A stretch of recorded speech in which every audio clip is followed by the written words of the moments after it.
Hey everybody, Scout Crafty here again. It's a midweek Wednesday episode. Hope you're doing well. Hope everybody's feeling good. Couple of things to talk about today. I know I haven't been doing too much on the poor man's flea market. It's been touch and go. I've been finding some normal stuff, but last night I found something that I thought was pretty interesting. So I grabbed it.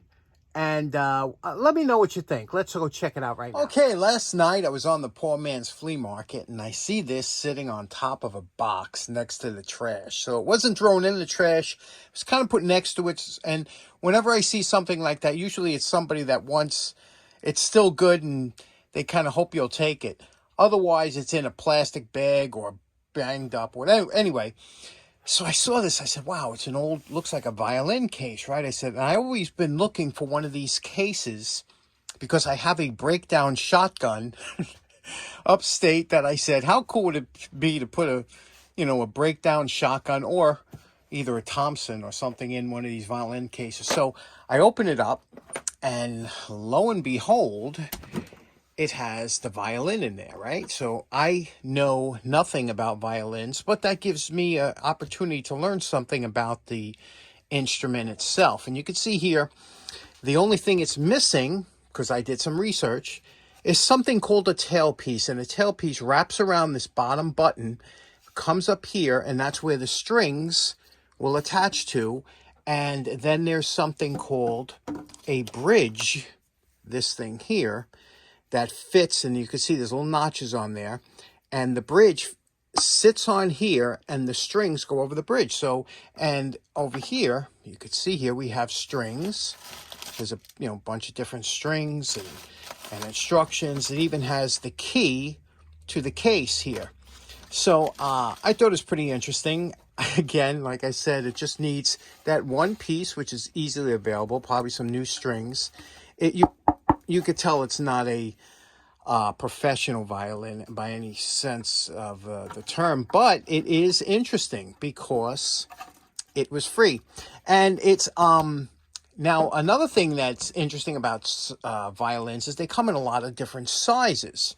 You could see here is the bow holder. There's, I guess, room for 2 bows.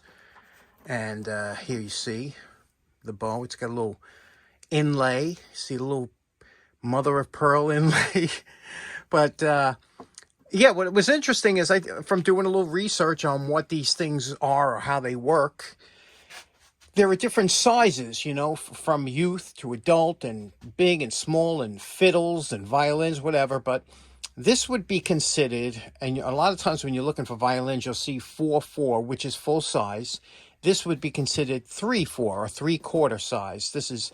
And that is 13 inches between, the length of the body, 13 inches. So this is 3/4, probably for youth or whatever the case may be. So my question was, I was going to toss, the violin or whatever, but I said, I hate to do it because maybe there's somebody out there that wants to learn how to do violin or something. So I just wanted the case. I thought it'd be cool as a gun case, incognito.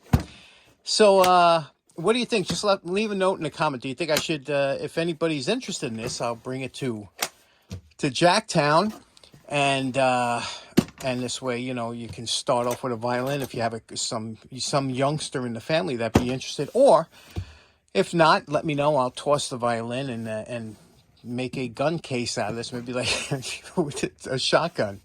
What do you think? Okay, for today's project, real quick, our buddy Ralph, the one who got rid of our scammer from the channel. You know him from for a long time. Ralph lives out by the tool meet. Ralph brought this in and he says, I got a something I'd like to give you for the show. And I said, oh, this is fantastic. It is a 3-way pipe threader made by Toledo. Just an absolutely beautiful piece of work here. It has a handle here. It probably had 2 handles at one time. This thread here is a straight thread, okay? This actually makes pipe threads, it's a tapered thread. But if I had a die for this, I would make another handle, but I'm going to have to look for one. Either way, this is just a beautiful piece. I'll show you how it works. We'll demonstrate it. But the first thing I want to do is take it apart, clean it up, and you can see here It was painted at one time. This isn't from the factory, I believe. I don't believe this was left unpainted, I believe, from the factory. But it's a Toledo number 30. And you could see here how this, what this looks like. Now, it looks like it was serviced before. Now, these screws can always be a bit tricky. And I'm going to show you how you deal with this. Now, anytime you ever get something that has screws that look like they've been torqued out or twisted out, there's a reason for it, okay? This is what the screws should look like. You could see here, a lot of these had issues with them. So what you have to do is you have to make sure you have the right screwdriver thickness for it.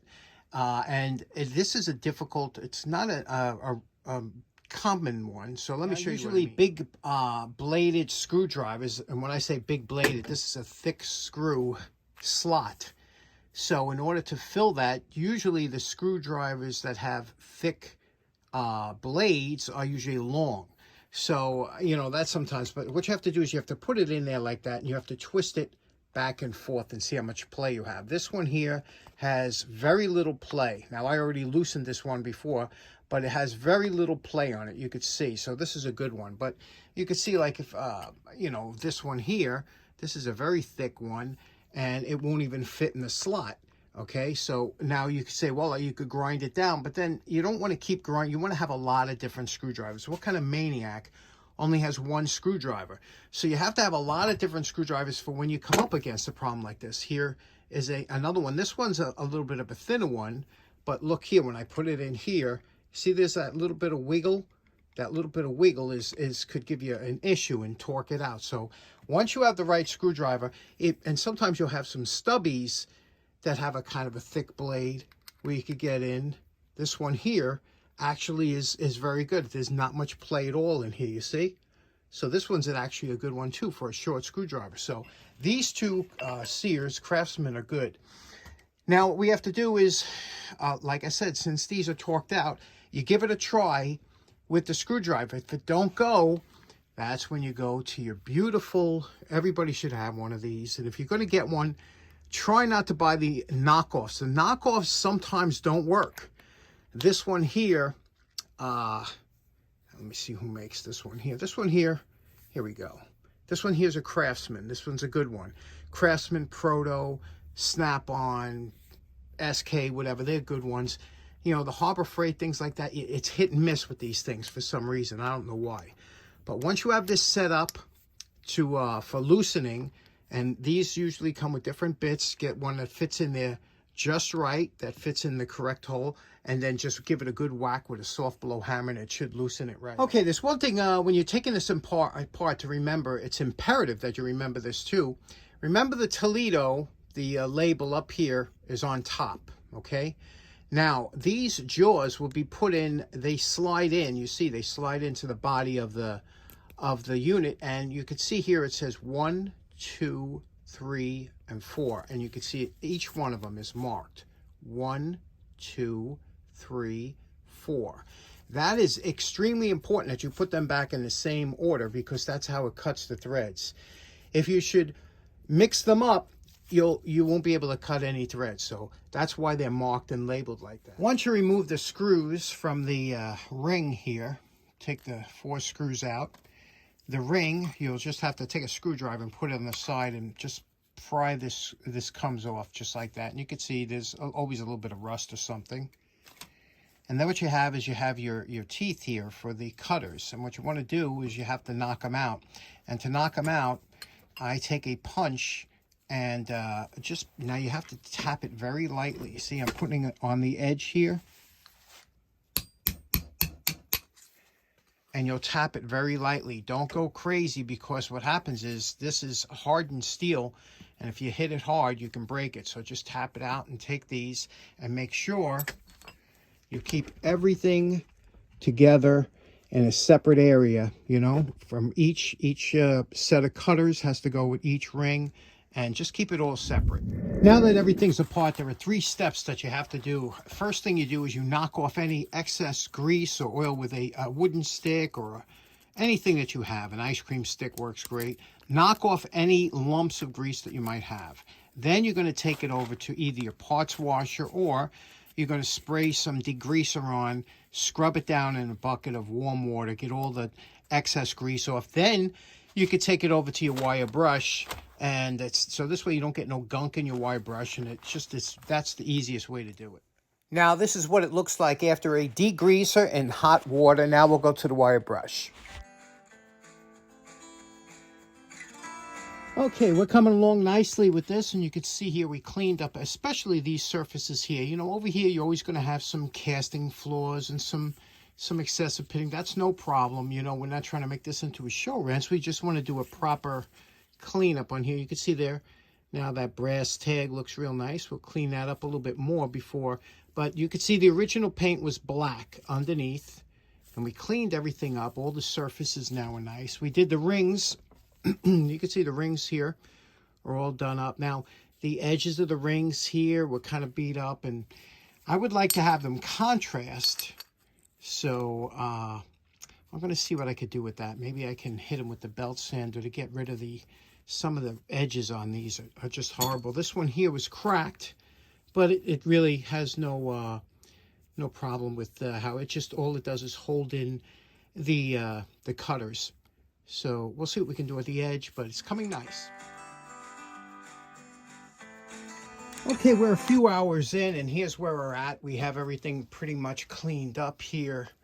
Did a nice job on this here, all in and out, cleaned up. All the rings are clean, front and back. We have all the cutters clean. Took all the paint off here. You can see this was painted over rust, and you can see what that's typical patina. You know, that's patina. And whenever you put something over rust, it just locks the rust in, but it's still in there, and it works its way through the pitting. That's what happens. So we'll see what we can do with that. This screws here that hold the rings on are a unusual thread size, and nothing I have here. And it's not metric. It's not standard. So I don't know what it is, but I can guarantee you that when you have a problem like this, that you can't replace this screw, this is the one that will fly away on the wire wheel when you're doing it. So that's always the case. You got to be real careful. Now we have to work on this handle, and you can see how deep this pitting goes and how deep it is. So we're just going to have to take a little bit more metal off. Now, you know my favorite part. Remember what this Toledo No. 30 pipe threader looked like before we started? And we're calling this project done. Look how beautiful this came out. What a beautiful piece of equipment this is. You can see what we did here. See, we polished up the Toledo tag, the No. 30 tag, and you can see here, we had to take this down. We exposed all the letters by flattening it out with the flap sander and then filling it in with black. And then we left this polished the outside. It just looks so nice, doesn't it? What a beautiful tool this is. The handle actually took a long time to get this nice and polished out and smooth, but now this is a representation of what a beautiful tool this is. And it works just as well as you can imagine, as it looks. And let me show you how this wonderful tool works. Now, as you can see, this pipe threaded will thread three sizes: 3/4 of an inch over here, 3/8 of an inch here, and 1/2 inch on this side. Now, in order to do it, you see these holes, these corresponding holes on the back here, and that's to insert the pipe so that it will stay straight, because that's the hardest part of actually getting a pipe thread started, is to get that straight into the die. Now, the first thing you want to do if you're ever going to thread a pipe is you want to have, first of all, a square cut. I'm going to show you on PVC here. And we make a square cut, and I do that on the chop saw with PVC, but it has to be a square cut.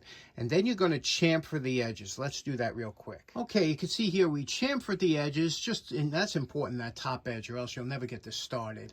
Now, we want to put this is 1/2 inch pipe, and we want to put a thread on here. Remember, this is a tapered thread. You go in through the other side, that hole here, that'll fit in nice and snug, and you can see it'll pass through.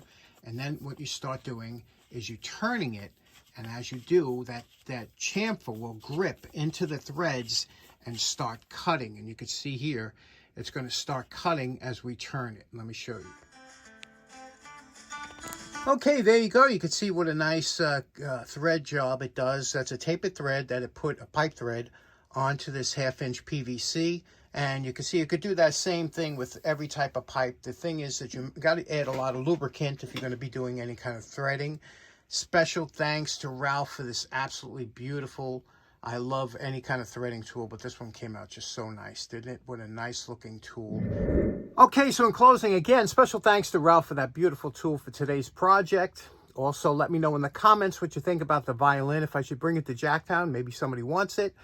And also, again, hope to see you at the show at Jacktown. We have a good feedback of people that are coming, so that should be a good turnout. It's supposed to be good weather. Looking forward to it. Anyway, hope you have a great rest of your week. We'll see you again on Friday. Take care now. Bye-bye.